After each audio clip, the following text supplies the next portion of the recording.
Hello प्यारे बच्चे, good evening. कैसे हैं आप सभी? उम्मीद है आप लोग बिल्कुल बढ़िया होंगे। तो सभी बच्चे एक बार लाइव आइए और एक बार आप लोग क्लियर करिए कि क्या आवाज़ आप सभी बच्चों के पास जा रहा है और वीडियो की क्वालिटी कैसी है। एक बार आप लोग कंफर्म करिए ताकि आज का क्लास शुरू किया जाए। और जितने भी सारे बच्चे हैं सबका स्वागत है आस्क बोर्ड के स्टडी प्लेटफॉर्म पे, जहाँ पे आपकी तैयारी को एकदम सरल भाषा में, आसान भाषा में, आपके भाषा में करवाया जाता है, जाकि जितने भी कमजोर स्टूडेंट हैं सभी स्टूडेंट को 100% समझ में आए। तो भर्जन एवं निस्तापन में अंतर देखिए बाबू, शाम को क्लास कराते हैं, ऑब्जेक्टिव का कराते हैं। जब बाबू बच्चा कितना आता है, 850 आएगा, 650 आएगा, 700 बच्चा आएगा। और थ्योरी जो जरूरी होता है उसमें बच्चा क्या है, भाग जाएगा। अब इससे क्या होगा कि बच्चे का कॉन्सेप्ट क्लियर नहीं होगा। अब ऑब्जेक्टिव में हम पूछ देंगे कि सल्फाइड अयस्कों में जब यहाँ पे भर्जन की क्रिया होती है ना, तो उसमें से कौन सी गैसें निकलती है। तो आपको पता है ना कि भर्जन में जो गैसें निकलती है उसमें SO2 गैस निकलता है, सल्फर डाइऑक्साइड, है ना। और क्यों इसको ऑक्साइड अयस्कों में परिवर्तित किया जाता है, ये सारी चीजें आपने सीखा। लेकिन जो नहीं किया उसको घंटा समझ में आएगा कि क्या आंसर देना है हमको ऑब्जेक्टिव में। घंटा वो लिख पाएगा कि भर्जन या निस्तापन में अंतर क्या होगा। आपने तो पढ़ा भर्जन और निस्तापन, तो आप अंतर आराम से बना सकते हैं। किस प्रकार से कि भर्जन का प्रयोग सल्फाइड अयस्कों में किया जाता है, यानी भर्जन में क्या होता है, जो सल्फाइड अयस्क होते हैं उनमें भर्जन का प्रयोग होता है। निस्तापन में क्या होता है, जितने भी कार्बोनेट अयस्क होते हैं, है ना, हाइड्रेटिक अयस्क होते हैं, उसका निस्तापन किया जाता है। फिर आप लिख सकते हैं कि भर्जन में अयस्कों को वायु की उपस्थिति में क्या किया जाता है, गर्म किया जाता है ना। तो उसमें से जो गैसें निकलती है, SO2 गैस निकलती है, ये आपने पढ़ा। अब इसमें क्या किया जाता है कि वायु की अनुपस्थिति में गर्म किया जाता है तो हमारा CO2 गैस निकलता है। जितने भी कार्बोनेट अयस्क होते हैं जब उनको ऑक्साइड अयस्कों के रूप में परिवर्तित किया जाता है तो उसमें से SO2 गैस निकलता है। बाबू आप इसका समीकरण भी दे सकते हैं, क्यों? क्योंकि आप पढ़े हुए हैं, आपने पढ़ा तो दे दिया। अब जो करेगा ही नहीं उसका क्या होगा हाल, बाद में जाके चिल्लाएगा कि क्वेश्चन नहीं लड़ा, यही ना बात करेगा, टीचर को बदनाम करेगा कि हाँ सर ने पढ़ाया था तो क्वेश्चन ही नहीं लड़ा। अरे तुम थ्योरी पढ़ो तब तो समझ में आएगा ना कि हमने क्या पढ़ा। कहीं डीपली पूछ दिया, हमने ऑब्जेक्टिव पढ़ाया है ना, उस ऑब्जेक्टिव को उल्टा करके पूछ दिया, तुम तो रटे हो, रट के पढ़ रहे हो, उल्टा करके पूछ दिया, तुमसे नहीं बनेगा। लेकिन जो बच्चा पढ़ा हुआ है वो तो बना देगा ना, वो तो बना देगा ना। यही बात है, थ्योरी नहीं पढ़ते हैं बच्चे, बहुत गलत बात है। चलिए, तो यहां तक आपको क्लियर हो गया। भर्जन या निस्तापन में हमारे हिसाब से किसी भी प्रकार का दिक्कत आपको नहीं हुआ होगा। चरणजीत चहेता सर जी क्लियर है,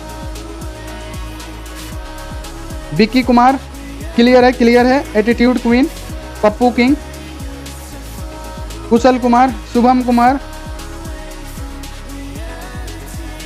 बाबू सीमा पर क्लियर है सारा चीज। इसमें किसी भी प्रकार का आपको दिक्कत नहीं हुआ होगा। तो ये बाबू क्लास क्या करते हैं, यहीं पे समाप्त करते हैं। भर्जन या निस्तापन आपको समझ में आ गया और सारा रिकेप में हमने क्या किया बता दिया। फिर से समझिए एक बार रिकेप में कि हम लोग को किसी भी अगर धातु प्राप्त करना है, यानी केंद्र सरकार ने, आप इंजीनियर है, आपको ऑर्डर दिया कि आपको धातु प्राप्त करना है एल्युमिनियम का, तो आप क्या करेंगे, एल्युमिनियम का खदान ढूंढेंगे, यानी खनिज ढूंढेंगे। तो एल्युमिनियम कई प्रकार के अयस्क, जैसे एल्युमिनियम का हो गया, बॉक्साइड भी होता है, कोरंडम भी होता है ना बाबू। तो एल्युमिनियम के बहुत सारे अयस्क होते हैं, है ना, खनिज होते हैं। तो आप क्या करेंगे, खनिज ढूंढेंगे। अब खनिज में से वही अयस्क, मतलब खनिज ढूंढेंगे, वो शुद्ध खनिज ढूंढेंगे जो क्या हो, कम दाम में बाबू आसानी से प्राप्त हो जाए, तो उसे क्या कहेंगे, अयस्क कहेंगे। अब अयस्क में क्या होगा, अशुद्धि होगा, तो उसे गैंग कहेंगे। उस अशुद्धि को हटाने के लिए हम लोग क्या करते हैं, सांद्रण करते हैं। बाबू सांद्रण कई प्रकार से होता है, चुंबकीय पृथक्करण, गुरुत्व पृथक्करण विधि, फेन प्लावन विधि, रासायनिक विधि, है ना, निक्षालन विधि। ये सारी विधियों से जिस प्रकार के अयस्क होते हैं उनका क्या किया जाता है, सांद्रण किया जाता है। ठीक है, तो हमारा क्या मिलता है, सांद्रित अयस्क मिलता है। अब सांद्रित अयस्क किस रूप में ज्यादा मिलता है, तो कार्बोनेट अयस्क सल्फाइड अयस्क के रूप में प्राप्त होता है। अब इस कार्बोनेट अयस्क और सल्फाइड अयस्कों से बाबू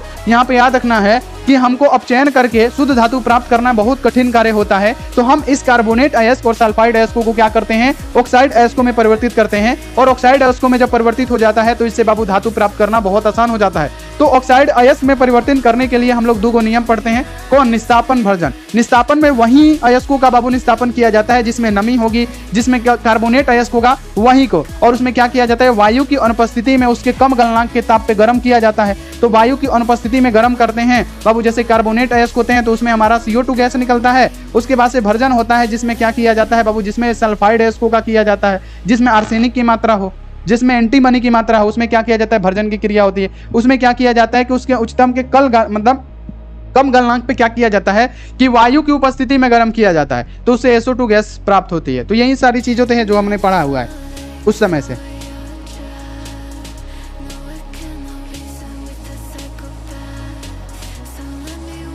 विक्की कुमार,